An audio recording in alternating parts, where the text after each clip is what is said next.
Welcome to Geek on Film with your host, Robbie Holmes. Welcome to episode 19 of Geek on Film Season 3. I'm Robbie, and we're going to talk about two television series, and then we're going to talk about our main review of F1. So, buckle up, because they're both pretty good. I don't care what anybody says. So, we'll start off with Ironheart. Ironheart is a limited series that was just dropped its final batch of episodes. So here we are with all of the negative reviews that have happened on it for no good reason whatsoever, is what I would say. The top rated episode, episode 6, which is Past is the Past. And it is a 6.1 on IMDb, and I would push that is a BS situation. The summary of the show over on IMDb is: genius teenager inventor Riri Williams creates the most advanced suit of armor since Iron Man. The show is created by Chinaka Hodge, and it stars Dominique Thorne as Riri Williams, Lyric Ross as Natalie, her best friend,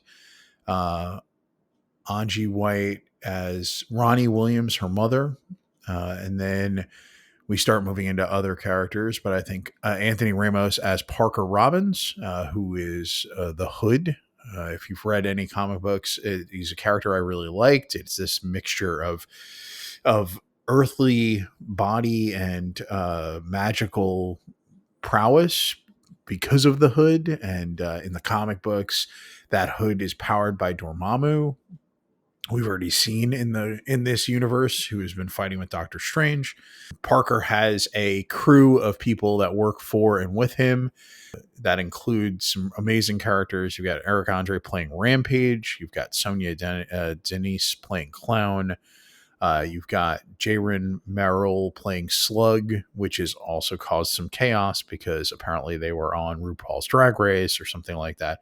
I don't really care. Jaren Merrill is playing Slug and is great. Has been super fun throughout this entire show.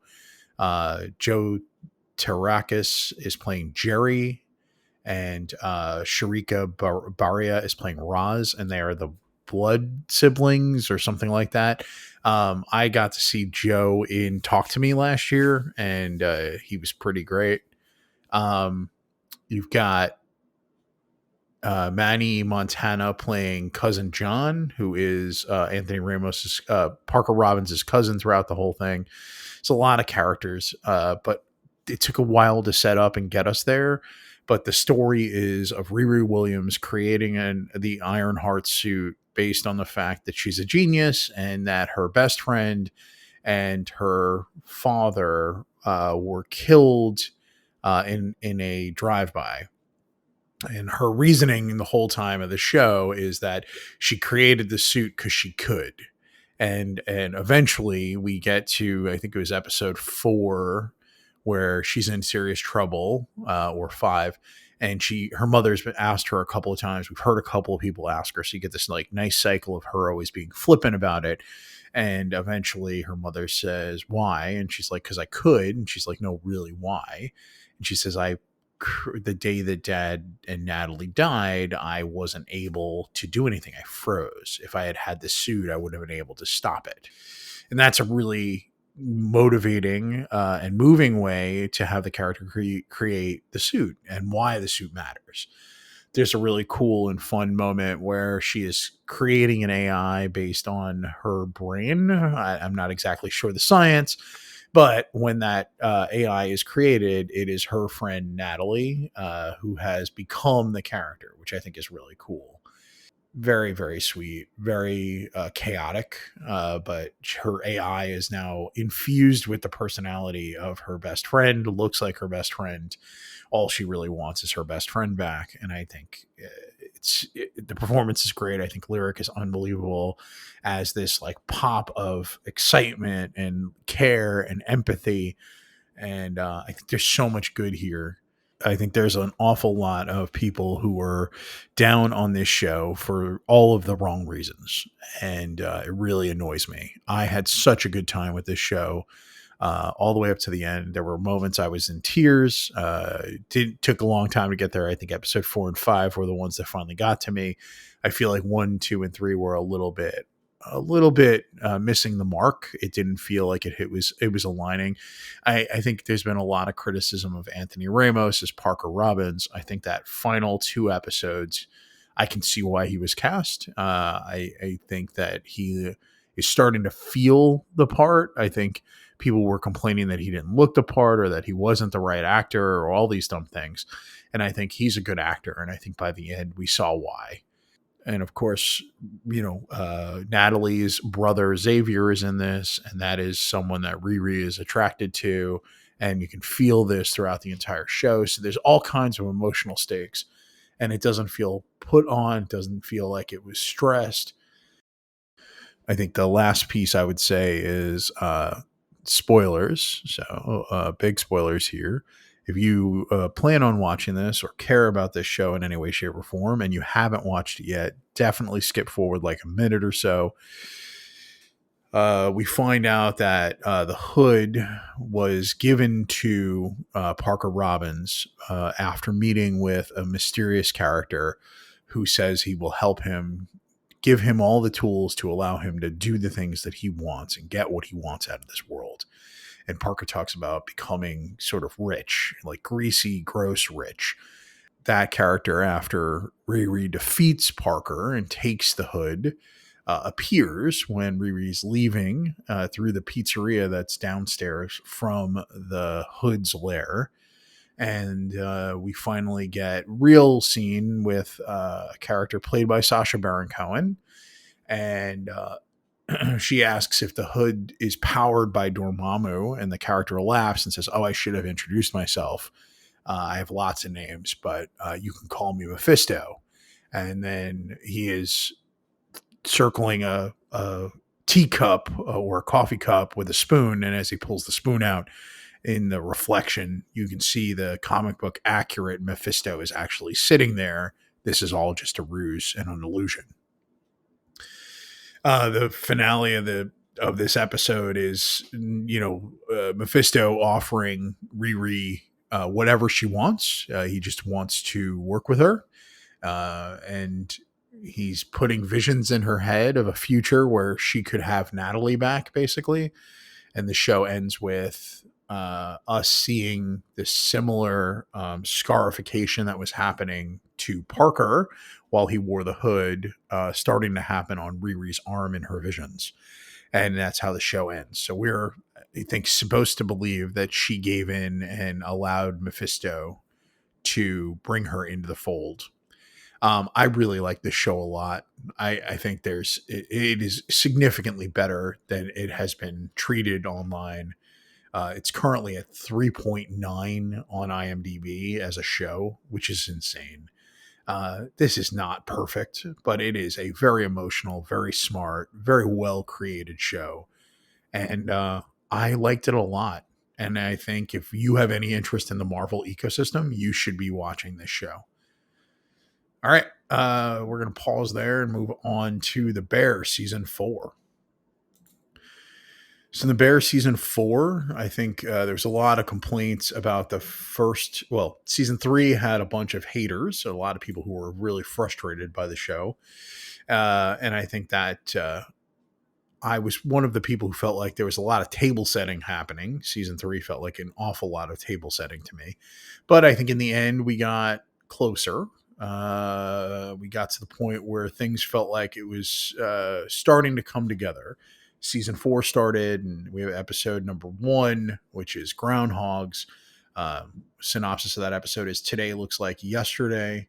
It's a really amazing treatise on the fact that working in a restaurant really is Groundhog Day. It is the same day over and over again, and how important that becomes. Repetition leads to greatness. And then episode 2 is Subis, which is the gears start to turn, things start to happen.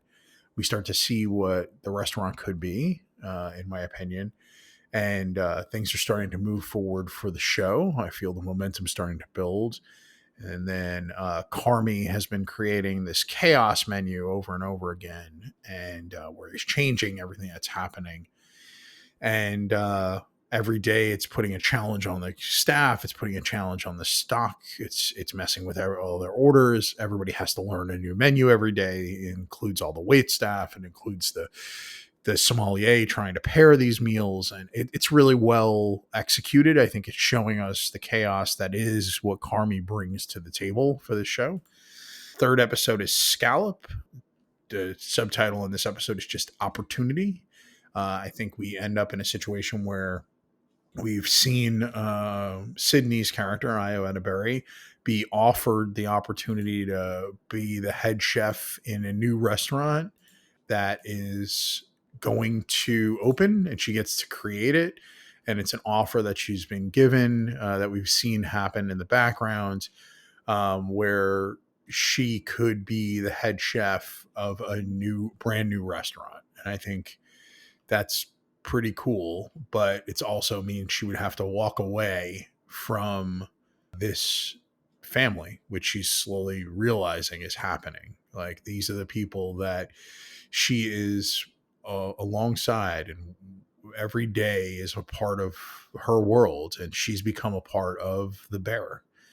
And that includes the fox, and that includes it includes all of them, right? And I think that is pretty crazy and pretty awesome, but it also means you have this chaos, but it's a place that she's comfortable and uncomfortable at the same time, and a place that she so there's a lot going on in this episode.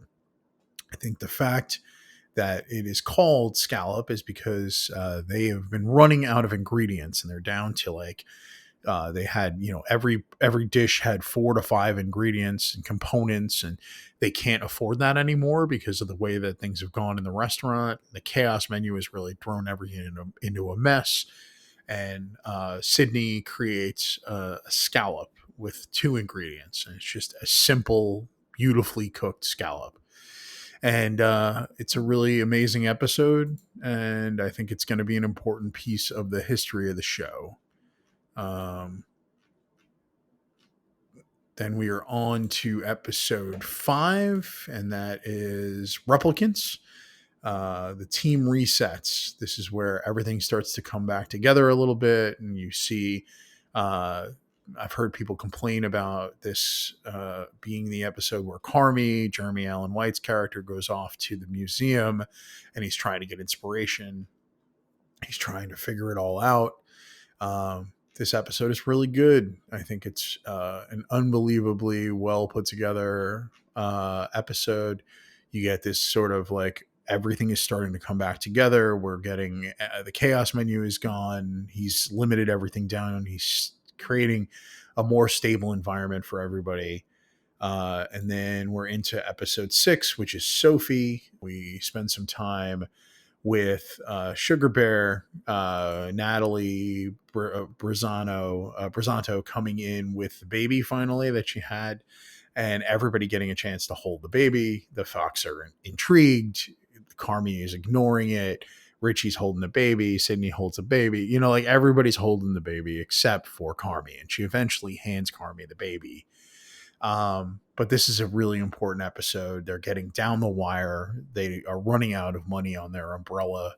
And this episode is fantastic because it's table setting, right? Like, everything is really setting up for the next episode, which is Bears, which I think is the best episode of this season.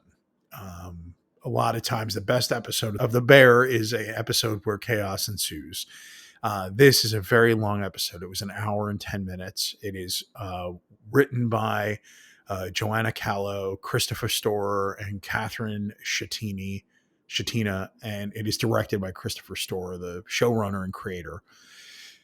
This episode is Richie's ex-wife's wedding.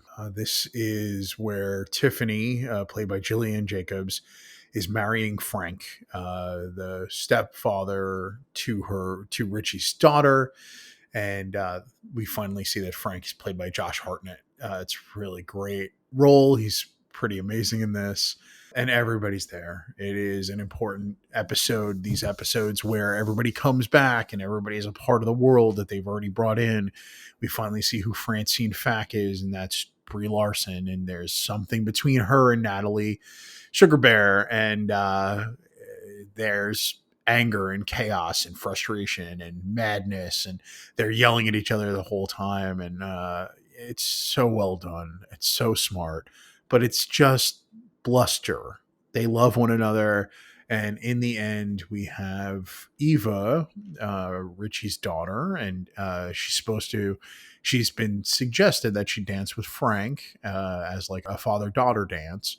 And Frank can't get her out from under a table. And slowly but surely, we get Richie, played by Evan Moss Bacharach, and Frank coming to this standoff where they're both recognizing the other person is a good person. Frank is really enamored with what Richie has and who he is and the life that he has created and how good of a father he is. And it sort of breaks down Richie. And I think it's beautiful. And everybody ends up in this really weird situation where they're sitting under a table trying to convince Eva that it's okay to have fears. And they all go around the table and talk about what their fears are. And it's really beautiful. And you get a chance to see, earlier in the season, Carmy ran off to find Claire at the end of a day, played by Molly Gordon, and try to tell her how much he's missed her. And she is frustrated and angry, and it's been too long, and she's not going to make it easy on him. And in this entire sequence, you see how much Claire and Carmy care about one another.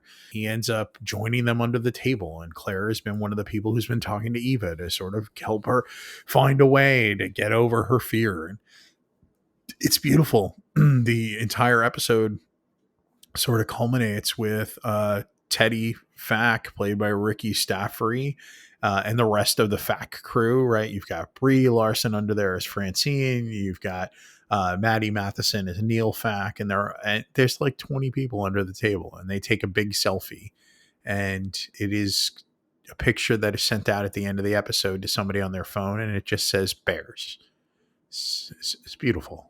It is a culmination of this season that I think the rest of the episodes have a hard time catching up with. Green is everyone keeps going. This is where everybody who has been a part of this world is at the Bear trying to get everything going. It feels like a final table setting that's about to happen. This episode, we really see Marcus closing out on his house that he's been selling. Lionel Boyce is playing that character. He's amazing. He's been doing really well. His best friend is selling his house, and he is extremely obsessed with Will Poulter's character, Chef Luca, because he's handsome and he's charming, and he seems to be becoming Marcus's friend, and he can't handle it. It's really funny. Everything is coming together, but it's also the time is winding down on this entire cast, on the show's ability to run. They're running out of their parachute. The whole time in the background, we have Ibrahim, played by Edwin Lee Gibson, who's been running the Bears beef window, has been talking to Rob Reiner, who is his advisor. Unreal. And so much fun to have in this world. God, he's so great. It's such a fantastic little role for him to be a part of this show. And the beef window has been successful, and they're trying to find a way to. Ibrahim is trying to find path to growth. And in this episode, I think we figure out that there is growth possible, that, by keeping this small, by making a franchise model of what the beef window is, they can make money. And it's been one of the aspects of the business that's been successful the whole time. Okay, episode 9 of season 4 is Tornado, and that's where Carmy takes a box of photos over to his mother, Donna Burzano, who's played by Jamie Lee Curtis. She's been in a bunch of these episodes, and it's a really emotional episode for him. He has reached out to Claire and is Connecting with her again, you can see that's happening. Sydney, played by Io Adaberry, is trying to figure out what to do when it comes to her choice that she has to make, and of whether or not she's going to go and join the new restaurant or she's going to stick here with the bear. There's a looming new contract that is out there that no one, we haven't seen. We don't know what it is. Carmi had called in to Pete, Natalie's husband, to make changes, played by Chris Wasaki. It's a good episode. It's final table setting for the season, in my opinion. And then we get to episode 10, which is Goodbye. Goodbye is a absolutely banger of an episode. Everything seems like it's working. They're running out of money. We see Sydney outside, who has finally read this new contract. And Uncle Jimmy, played by Oliver Platt, who's been funding all of this, is pacing outside and inside the restaurant. So we've got Brian Koppelman playing computer, who is Nicholas Marshall, is the character's actual name, talking to Natalie about the finances of the bear and about the fact that it's barely holding together. And on his way out, he ends up running into Albert Schur, who is the advisor that is played by Rob Reiner. They're talking through the possibility of the beef window and how that works and how it could work and how it's been working and the possibility for growth. And the episode ends with Carm. I mean, I don't know if I've mentioned it. Carm is played by Jeremy Allen White, and him fighting with Sydney about him stepping out from the restaurant, saying that is the right thing for the restaurant, and giving his shares and splitting it equally between Sydney and Natalie. And eventually Richie joins them, Eben Moss Bacharach, and this giant fight ensues where they finally have a conversation about the fact that Carmi was there at Michael's funeral, and all this resentment and all this concern and all these things have happened. And the final decision on the contract about the bear is that Sydney will accept this change, except Richie needs to be a third of the half of the restaurant they own. So the Natalie, Richie, and Sydney will be a third owner each of the half that is theirs, and the other half will be Uncle Jimmy's. And that is where the episode ends. An agreement that this is going to happen. They got a good review. Everything is moving in a really great direction. I know that this show has been renewed for a 5th season, which is a bit chaotic, but I'm excited that it's coming back. Okay, on to the main review. F1 the movie. Our friends at IMDb have this as a Formula One driver comes out of retirement to mentor and team up with a younger driver. It was written by Aaron Kruger and Joseph Kaczynski and was directed by Joseph Kaczynski. I have it as 3.5 stars with a heart. I have a pretty short review over on Letterboxd. A rather exciting and visually stunning film. I didn't love the final act, but the film is a success. Let's see. This movie stars Brad Pitt as Sonny Hayes, who is a washed-up driver, but just won Daytona as the movie opens. It's crazy. He is a older driver who is basically can drive anything, is what we see. One of his very close friends, Javier Bardem's character, Ruben Cervantes, comes and talks to him about the fact that his F1 team he's going to lose the entire company because he has not won a single race, and he has a clause in the ownership of this company that if he doesn't win a race, they can sell the company. So the board can come together and sell it. He has a really fantastic rookie who is the second chair in the car company, Joshua Pierce, and it's played by Damison Idris. Kerry Condon is playing Kate McKenna, who is the designer of the car, like the high-end mechanical engineer. Who else is here? Peter Banning is played by Tobias Menzies, and he is one of the board members. He turns out to be a character that Tobias Menzies often plays, which is kind of a jerk. Let's see. Who else do we have here? We have Sarah Niles playing Bernadette, who is our friend Joshua's mother. Who else do we care about? There's a bunch of other people. Cash is Joshua's cousin and the person who runs and manages his stuff. He's played by Samson Ko. There's a bunch of people from the world of F1 that are a part of this movie. I think the triumph of this movie is the visuals and the aesthetics that it creates. I think the script is fine. I think that Brad Pitt is excited to be driving an F1 car, as you can feel. It's a big part of why I think this movie got made. Joseph Kosinski, I've heard him in a couple of interviews. He was possibly going to direct Ford versus Ferrari. He got all the way to a table read with Brad Pitt on one side and Tom Cruise on the other. I think this led him to really consider during the pandemic. There's a show, Ride to Survive, which is about F1. The thing about this show in the first season is that, according to him, the top teams didn't actually participate. So the show actually surrounded and worked around the lower tier teams. So you would have these stories that were unfolding about teams that weren't winning. And it sort of intrigued him. So he reached out to the one person that he knew that knew anything about F1, which happens to be a very important person in the F1 world. He reached out to Lewis Hamilton and asked him if he would be willing to help him make a movie. And he agreed and was excited. And then he reached out to Brad Pitt, and Brad was excited. And I think on we go. Movie get made.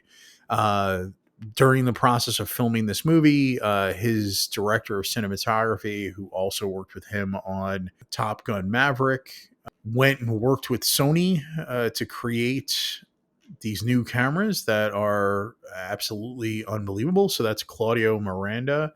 And these cameras are able to be the lens and the sensor, and they can be mounted on the car. I think he said there were 16 positions they could mount these cameras. And then the storage and the batteries were put into the base of the car and near the trunk. So they had to run wires all over the car. They also came up with a way to move the cameras remotely while they were driving.